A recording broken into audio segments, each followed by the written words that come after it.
Support comes from Missouri Forest Products Association, committed to sustainable and sound conservation of the state's forests, which support more than 41,000 Missouri jobs, resulting in a $10 billion industry.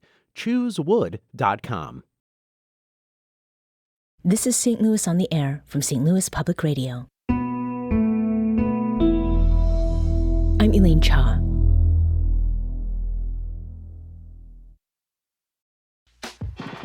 What do you think the effects are of the xenophobic rhetoric? Makes it harder for others to see St. Louis in the great place to live the way we see it. Cultures actually enrich our experience. You know, I see what people are trying to get from coming here. The Hispanic population is an integral part of the fabric of this country. The International Institute of St. Louis has welcomed and helped settle immigrants from all walks of life from all over the world for over a century. That's included people fleeing war and persecution and those seeking to build a new life and community in St. Louis. A recent example of that is the Institute's new Latino Outreach Program. It's an initiative meant to welcome Latin American immigrants to STL and provide a means to overcome shortfalls in workforce and population. While the effort has met opposition from some council members in St. Charles County, Mayor Tashara Jones is extending her invitation to those who want to come to St. Louis. Well, they may not have room in St. Charles, but they definitely have room in St. Louis. If they don't want to welcome them there, they can come here. Joining us to talk about the initiative and responses to it, we have Arrey Obenson, who is president and CEO of the International Institute of St. Louis. Welcome. Thank you very much for having me. And with us also is Karlos Ramirez. Karlos is the vice president of Latino Outreach for the International Institute. Welcome to you too. Thank you so much for having us. And thank you both for joining us today. Karlos, please give us sort of an overview of the Latino Outreach Initiative. It is fairly new. It was created in September. What are the program's main goals? Yeah, as you stated in the introduction, it really is as we see a decline in population and as we see our workforce not only dwindling, but in some cases like the unions, the workforce is aging out.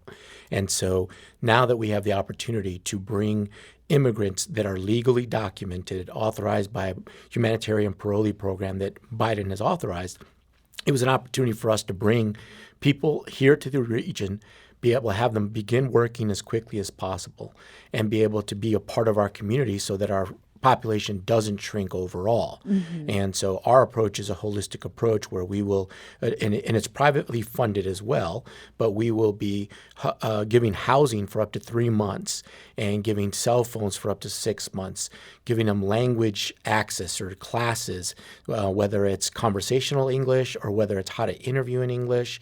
We will help them with any, immigration lessons or, assistance they may need, mm-hmm. as well as, just helping them to assimilate and acclimate here in the region. If they have families, helping them find the right school districts, helping them to be able to get to the Institute and access all of our services. And as I've traveled and learned more about these programs, we have something special here in that it really is a one-stop shop. Mm-hmm. The community can get what they need at our Institute. Right.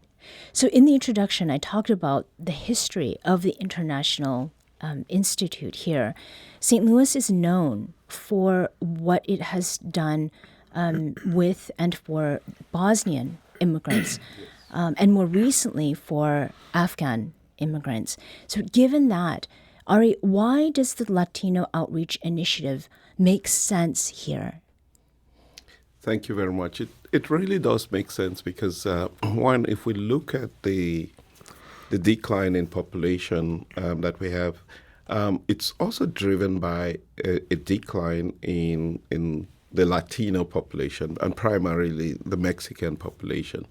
So it does make sense. Now, St. Louis is lucky and gifted in the sense that only last year we provided services to people from 90 countries. In many parts of the United States, there's a settlement by various tribes or countries. We in St. Louis have been lucky to have a wide range of arrivals. Whilst we've been successful in the past with the Bosnians and recently with the Afghans, it just makes sense for us as a community that is growing to be mindful that the Hispanic population and the Latino population is an integral part of the fabric of this country, and they bring a certain quality to our lives in various communities across the country. That Latino experience, that hard-working experience that we've seen in other parts of the country, we want to bring that to St. Louis. We want to embrace it because that's what we need. That's what our employers are yearning for. That's what this community really needs. Mm-hmm. And speaking of other places in the country, let's talk about what is happening in another major Midwestern city, Chicago. Thousands of immigrants, mostly from Venezuela, have arrived in Chicago since the summer of 2022. And many of them have been living in airports and police stations. Karlos, what is it that is working there in Chicago? And what challenges is the city facing as they work with immigrants who are there now? Yeah, unfortunately, Chicago's in a situation where they're getting immigrants from New York, from Texas, and they're not necessarily coordinating with the city. So they're having to adapt quickly. They're getting anywhere from 4 to 10 buses daily of immigrants coming from Texas and or New York. And so they're having to build a shelter once a week. And so without any coordination from those states that are sending them, it's difficult, and they're adapting. And to their credit, when I went to visit them, it's not like, hey, we'll just give you anybody you want. I mean, I couldn't get into any of the shelters because there's concerns of trafficking. So making sure that they're protecting those citizens, I think to their credit, they're doing that. And so, but partnering with us, I'm hoping we can provide a slight release valve for all the immigrants there. And of course, we're trying to be very strategic and intentional. We have a homeless issue here. So we want to be able to bring, if we have 12 beds, we're going to bring 12 people, and we're going to amp up. So this is somewhat of a first adoption where we'll hopefully bring 12 people and then figure out what are we missing? What are our blind spots? Right. And then at a later date, hopefully bring closer to 100, once we start establishing our housing or solidifying our housing, because we've had systems, my program is benchmarked after the Afghan program. So we want to just continue to bring people here. Okay. You mentioned 12 people, 12 beds. Insofar as the timeline goes, what are you hoping for? So ideally, we're going to address the issue of why we created this program. We're going to be able to have workforce, and we're going to be able to have more population. And even though our Mexican population has declined, at the end of the day, the Hispanic population's growth is what's really kept the overall growth of the region still in a positive. And so it's interesting that we're getting people from other parts of Latin America, and certainly that's great. But, at the end of the day, our growth, followed by the Asian population's growth, is really what's kept the region in a positive as it regards to population. But we do want to see this happen sooner rather than later. Absolutely. Right. Now, Arrey, a component of this is a federal immigration program that people have used to enter the country. Can you briefly explain the Biden administration's humanitarian parole program? Yeah. So the Biden administration created this. The federal government typically brings people in as refugees or as parolees, right? The humanitarian parole program, which simply means that when there is a humanitarian crisis anywhere in the world, the president of the United States can create a program by way of executive order that allows people to come into the country. They did it for the Afghans. They did it for the Ukrainians. And now that same program is being done for the arrivals from Cuba, Haiti, Nicaragua, and Venezuela. So it's a similar program. They get about the same status as refugees, but limited to certain programs that the federal government doesn't cover. And interestingly, when we talk about the Venezuelans, the Biden administration has also granted what they call temporary protective status to about 467,000 Venezuelans that were in the country, probably illegally. They now have the right to work in the United States. Some of them would be in places like Chicago and Texas and all of that. But because you have that population out there that's now legally in the United States, has the ability to work, that's the audience that we've been trying to engage, because they don't have deep roots in any other community. Why not create an opportunity for them to have roots here in St. Louis? Right. Well, to those roots in St. Louis, we talked in the introduction about some pushback.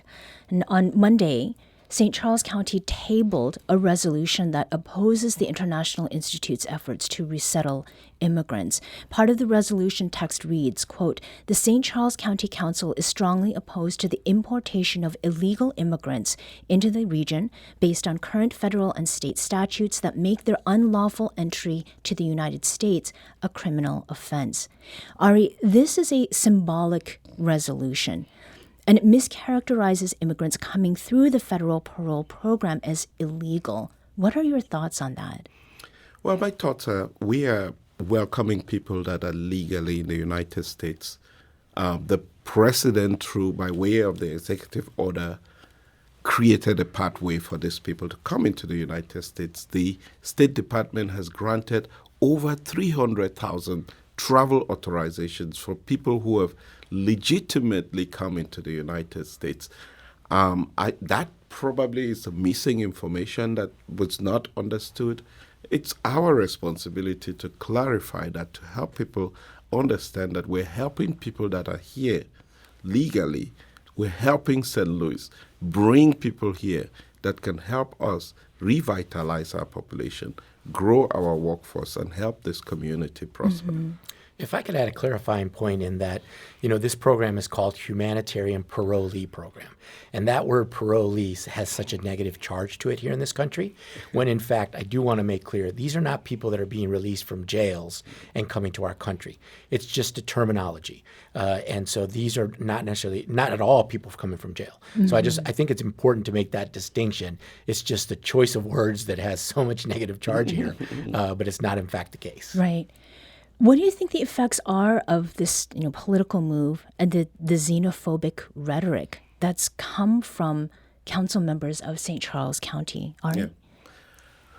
Yeah. Events like this do not hurt events like this hurt the region's overall ambition of inclusive growth, and we hope that this is not something that repeats itself, and that through dialogue and conversation and providing as much information as we have reached out to the council members to provide, we hope that this would be a resolution that will be reconsidered.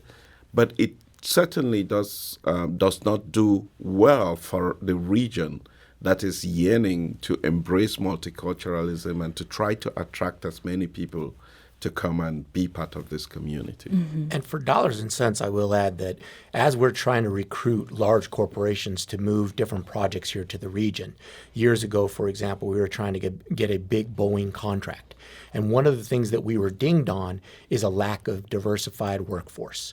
And so, by not being as welcoming, having resolutions like this, I think it makes it harder for others to see St. Louis in the great place to live the way we see it. And so I think that by us diversifying the population, that helps us in the long, big picture of the country to be able to attract other corporations here to create jobs and economic development. And on the level of logistics, politicians can say many things. And Mayor Tashard Jones said, we have room for you. Is the International Institute planning to help people or to partner, that is, with the city in some way to attract and keep people here? Yeah, so they just hired an individual that's and opened an office, a welcoming immigrants to St. Louis office. And so in his first week, we've already met with him. It's somebody that I've known here in the community for a long time. He's great standing in the Hispanic population. So we will definitely be partnering with him, not only through the Latino Outreach Initiative, but also for all the immigrants and just being welcoming in general to St. Louis. And if I may add, whilst the International Institute does this work, we really see our work as the community's work. So we're ready to collaborate with everyone to make St. Louis a welcoming community. Now, in addition to work, we have touched a little bit on population, and we spoke here with Ness Sandoval, who's a demographer at St. Louis University, about what is going to help drive up population specifically in the city. How is it that resettling Latin American immigrants here will boost that? Karlos? So I think historically, and we know through Ness and a lot of the demographics that he shared with us, is on average the Hispanic population is about 20 years younger than any of our counterparts. And to have that youth, right now across the country, the largest segment of Hispanics are about 11 years and younger. And so when you have this snowball effect of these 11-year-olds, 7 years plus, they're having kids, and it grows and the snowball gets bigger. So I think that population in particular is definitely a great example of how we can add population, whereas we are above average than the 2.5 kids per family here in America. Right. 2.5, that sounds like a lot. In the last couple minutes that we have here, Karlos, you've traveled to other U.S. cities to promote St. Louis as a place of opportunity for immigrants. How have immigrants themselves and officials responded to what St. Louis is hoping to do? I think for the most part, they're very excited and they've complimented us on our initiative, and so not only is it creating a release valve for them in their community because they're inundated with all these people, but they're actually quite surprised because this is not an approach that's very typical in this country. And so for us to be taking it on and moving as fast as we have, I've been in the role about 6 weeks. I've already made 2 different city visits, and we'll visit 2 more probably by the end of the year. Which 2 are those? New York and Denver, and actually Boston is another city that we will likely go to. Sure. Yeah. And Arrey, what kind of cultural impact do you anticipate in the region as people resettle here? One of the things that we're also doing at the International Institute is really looking at the multicultural aspect. Championing multiculturalism as we bring in different cultures is one of the pillars on which our vision is built. And so we anticipate, we're actually working now with the Anna E. Crosslin for Multicultural Excellence to be able to educate the community about the various cultures that we have here. Because cultures actually enrich our experience. And we hope that bringing people from different cultures and creating an opportunities for us to learn from each other does actually build a more welcoming community. And so we are trying as much as possible to showcase this beautiful cultures that we have in our community. Mm-hmm. And in just 30 seconds, Karlos, why are you interested in this work and its success? Obviously, being first-generation immigrant to this country, I see what people are trying to get from coming here, the American dream, and I talk to, my parents and thank them for getting me to a better place in my life. I talk to my daughter how I expect her to be in a better place. So helping people to create that. Karlos Ramirez is Vice President of Latino Outreach for the International Institute, and Arrey Obenson is President and CEO of the International Institute. Arrey and Karlos, thank you so much for joining us today. Thank you. It's been a pleasure.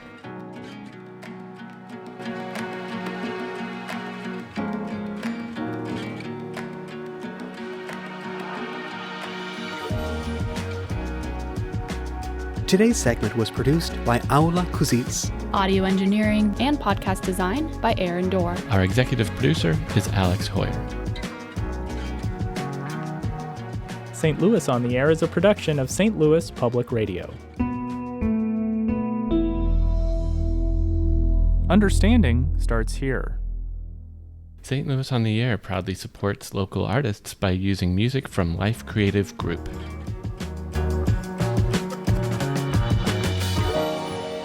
Do you find yourself regularly listening to episodes of St. Louis on the Air? Suggest us to a friend you think might enjoy our conversations. And leave us a review and rating on Apple Podcasts on the App Store. It's the simplest way to help people discover our show. Thanks. St. Louis Public Radio is a member-supported service of the University of Missouri St. Louis.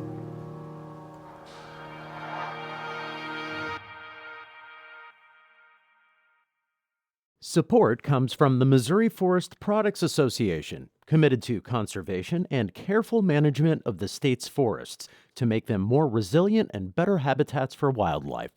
ChooseWood.com.